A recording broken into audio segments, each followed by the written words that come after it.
The sad but honest truth about quitting smoking weed, quitting vaping, quitting smoking cigarettes, whatever the addiction is, quitting drinking alcohol, is you have an opportunity right now, today, in this very moment, to quit. You have that opportunity.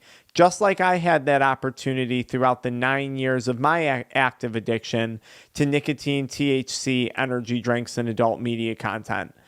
The sad truth of the matter is, though, most people won't quit until they face some type of crisis or until they face some type of really low point in their active addiction.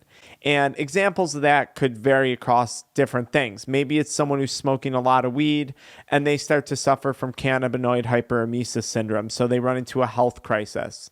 Maybe due to smoking weed, they've run into a financial crisis or a crisis with a significant other, their husband, their wife, their children. Some type of crisis occurs as the result of addiction.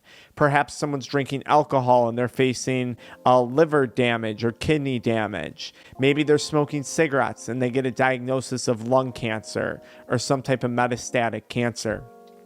Now, bad things have started to happen and the person is forced to quit. Or now they really feel the pressure, the need to quit.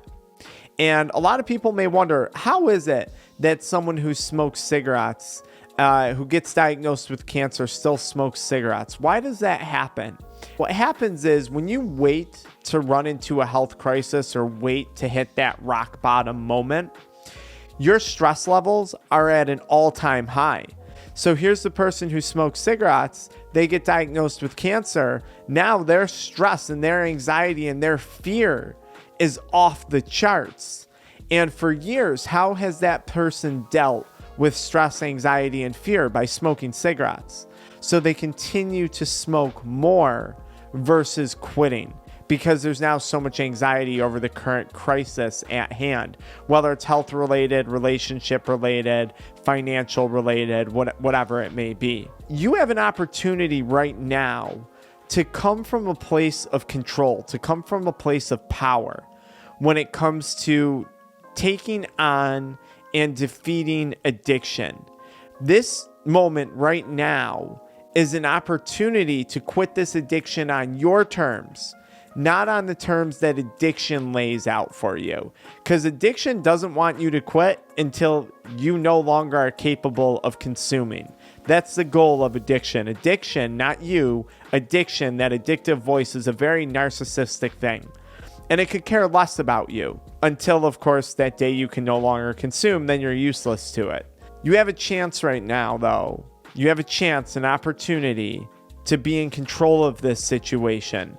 And you have a chance to lay out the groundwork and the rules for your recovery and your sobriety process. If you wait to hit rock bottom, you're quitting from a place of defeat. You're quitting from a place of feelings of weakness. And it's really hard when you're in that position. That's why so many people keep finding new rock bottoms. I've said this in many videos. Addiction doesn't lead to higher highs, it leads to lower lows. How can someone keep finding a new rock bottom in addiction? Because when we feel bad, when we hit rock bottom, we're in a state of weakness. We're in a state of unpreparedness. We're in a state where we don't really have a lot of control or power. And that's the perfect position for addiction to sink its teeth and its claws deeper and deeper and into our lives.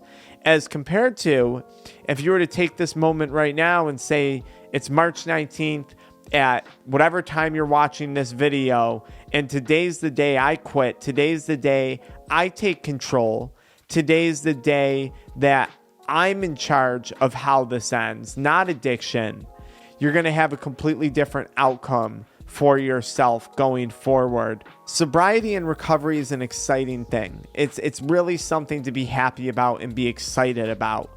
And it's something that gives you a lot to look forward to. All the things that you're going to gain back in life, getting rid of this one thing that was holding you down.